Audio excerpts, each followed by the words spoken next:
So there's this natural mystique because people can't go inside.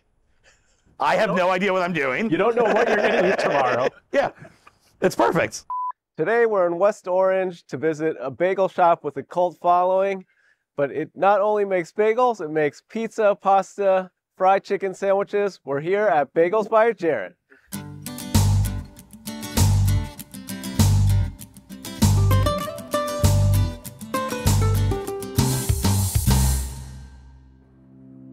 Jarrett, we're so excited to be here in West Orange to visit Bagels by Jarrett.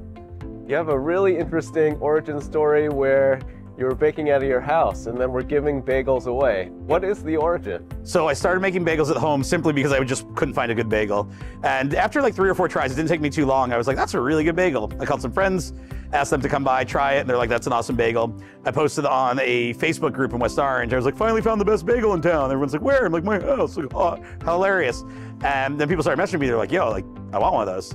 So the very next day, I was working from home at the time. So the very next day, I'm like, why don't we just make those again? Just make sure I don't lose it and like remember how to do this. And so I made the bagels and then I posted and I was like, hey, I'm giving away bagels. It was the rule was you got 1 bagel. I don't care if 10 people showed up in your car. The point was to just try the bagel. It was an everything bagel with vegetable cream cheese. That's it. And I gave them away. And then every week I kind of just kept giving them away and people kept posting. They're like, this is an amazing bagel. And this went on for about 2 years or so. And then long story short on this, one of my buddy's brothers came over one day and was like, dude, I see like all these posts, people talking about your bagels. Like, why don't you open the store? I'm like, I don't have any money. And he's like, well, I have money. I'm like, I know, that's why I invited you over for brunch. And sure enough, that kind of started this whole process and found some investors and went for it. And opened up what was supposed to be a very fast-moving bagel shop. Was the vision on it. I didn't want people waiting in line for too long. I wanted the cream cheese all ready to go. I didn't want you stuck behind someone on a Sunday morning with a quarter pound of this spread. You're just like, just give me my bagels and spread. And we did it. We were moving through 75 customers an hour when we first opened. And then 3 weeks later, COVID hit and everything about our business model changed at that exact moment. It feels like a COVID business because it's curbside pickup and delivery. You can't go into the store. You can't come in the store. It was funny. I was very reluctant when COVID hit to go curbside because it was a lot of like, you saw these beautiful refrigerators with no doors with all the containers of chicken salad and cream cheese, and customers were just going like this. Like my idea was they spend 20 bucks before they even get a bagel, and it worked. And now I was like, well, now that's all gone because it's curbside. They're not staring at these beautiful containers that are perfectly lit with beautiful labels on them and all this. They're just ordering from someone outside. So I didn't want to do it. And I was getting a lot of pressure from the town to do it, so I went curbside. And it's so funny because nowadays people will yell at me to be like, we want to come inside, COVID's over. And I'm like, you can't have it both ways now. Like, we switched to curbside, we've built a model that totally worked. And the problem is maybe like 5–10% of people would like to come into the shop. But my curbside people are running in and out all day, and then you got the door dashers who can't read a sign that says do not enter, and they're still just walking right in no matter what at all times. There'd be like 30–40 people in that shop on a Saturday morning. Like, it would be insanity. So we just kept it curbside. It just works for us. Talk about being a man of excess when it comes to the way you make your bagels, your food. Chris met you at a restaurant, and he was impressed by the amount of dishes that you had ordered, spread out on your table. Yes, that was at the pasta shop in Denville, highly recommended. That was my first time at the pasta shop, so I had to try a bunch of things. And the wife and I don't get out very often, so stop judging me. I wanted to try things. I brought stuff home, I offered it to other people in my community, okay? So the judging, but yeah, no, a man of excess. There's definitely like scarcity issues when it comes to food. I don't know where it came from. My sister has it too. We're always just like, and there was never a problem with food growing up or anything. It's just like we were like, if we're hosting, like there has to be enough food for everything. So that's why my portions are the size that they are. I want you to ever eat and then you're still hungry and you're like, well, that's not fair. I just got a whiff of pizza. How is a bagel shop serving pizza? That comes from boredom. So so this was, again, it was supposed to just be a regular bagel shop. COVID hit. No one's coming in the shop anymore. I'm getting kind of bored. I'm not seeing people. Everything's happening curbside. Making bagels is not fun. So like, now what? I've got no customers that I'm seeing, right? I'm just making bagels. And I actually started making my fried chicken, which we actually have some here. This was a fried chicken I used to make at home for my friends on football Sundays. And so I made it for the crew here, and the crew's like, why is this not on the menu? We didn't even have deep fryers. We had an electric, like the one you buy in college because you want drunk mozzarella sticks. So we actually didn't even have deep fryers. We had electric deep fryers that we got that like my managers had from when they were in college and wanted like mozzarella sticks drunk. So like you bought that little crappy deep fryer and you used it. And so we started making that chicken and it blew up. And then it was like, well, what else can I make? Why am I limiting this, just to this? And the idea of pizza was, I had like an uni, like in the backyard deal and was playing with that. And I just always wanted to make pizza. So why not, buy a pizza oven and make pizza? And not only did you make it, NJ.com gave you guys top one 15 of the top new pizza spots. Yeah, no, it's a solid pizza. There's one coming for you guys. You'll get to try it. I don't put anything out unless it's a 10, is one of my rules. And that was the same thing with pizza. And pizza, I worked on it and the dough. And you can go down that dough rabbit hole. You can see people online who, I'm doing this dough, I'm doing this fermentation. It's this many days. I'm doing sourdough, blah, blah, blah, blah. So I made sure we were pretty perfected on the pizza before it went out. It's doing really well. How's the fried chicken?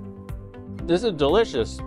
That sandwich holds a very special spot in my heart. That's the lawsuit double jeopardy you got, which on the potato bun, we also do it on the bagel. You just make these at home, like for the football game? Yeah, that's how it started? That's how that started. It was called a McJarrett because it's like a McChicken.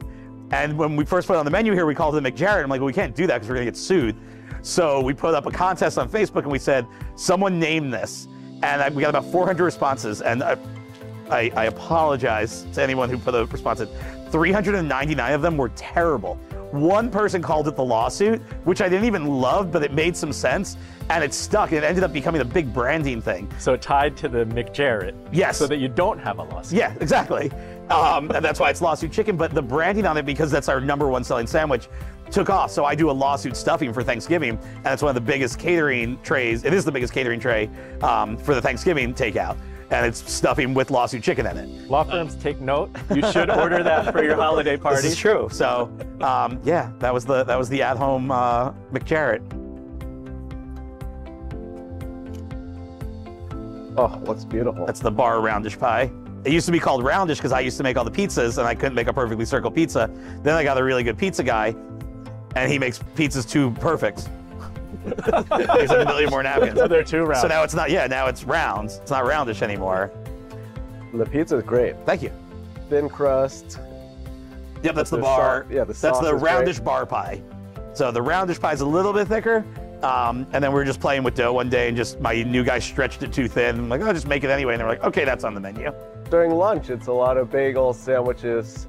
In the evening, it switches over to a lot of Italian. So dinner service just kicks off this week. So we've been doing Friday night dinner service. We've done that for a few months. But yeah, now Thursday through Sunday, 4 p.m. to 7:30, we're doing dinner takeout, which is on the Italian, mainly the Italian side. Some of the favorites like that lawsuit double jeopardy are on it. And then pizza, calzone, strombolis. And what we love about local businesses is how they give back to the local community. How does Bagels by Jarrett give back? So we do a lot of stuff for the food pantry here in West Orange. We put a pod outside around Thanksgiving to collect goods for them. We filled it one year, we called it Fill the Pod, and then the pod got here and I was like, holy shit, there's no way we're filling this. Like those things are huge. When you actually, when they actually arrive, like when you look at dry goods, like you look at a thing of pasta and you put it in the back corner of the pod, you're like, this is gonna take a lot. And we actually filled it that year. And then we do some turkey drive stuff here also for the food pantry.